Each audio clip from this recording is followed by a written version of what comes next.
In a fight to curtail human trafficking in the country, the government, through its line Ministry of Internal Affairs, has banned the exportation of housemaids abroad.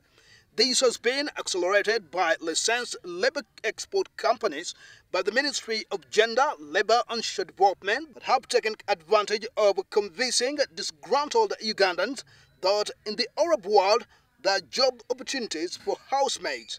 This has seen many ending up in forced labor and unlawful activities. The challenge with housemaid, why Uganda government is against it, inside the homes there, that's where a lot of mistreatment is taking place of the Ugandans.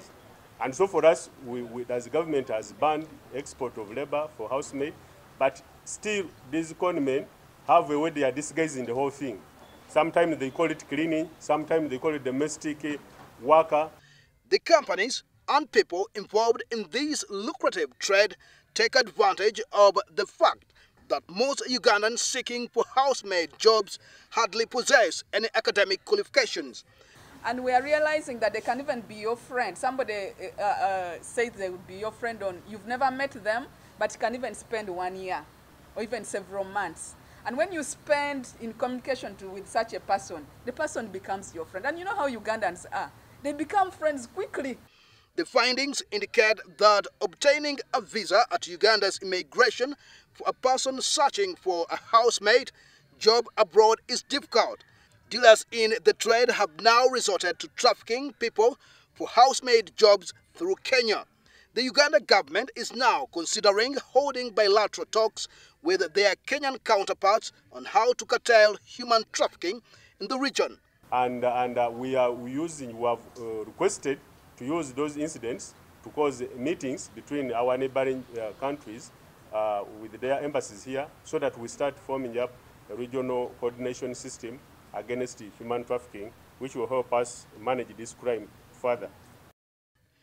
In another development, internal human trafficking has also been observed as being on the rise in the country. This has been also through statistical observations about rural-urban migration.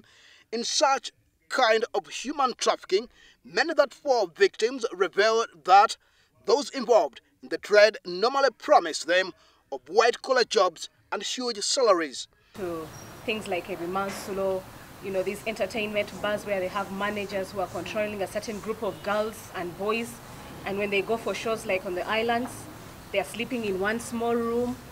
This person is controlling them without giving them any funds. They cannot move by themselves. So we also have a lot of cases of internal trafficking, and I think that the public should also be aware that it's not only trafficking doesn't happen outside the country, but it's also within Uganda itself.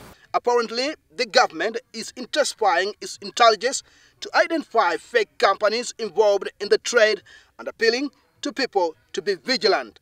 However, according to the Ministry of Gender, Labour and Social Development, there are only 32 companies licensed and authorized to export labor abroad.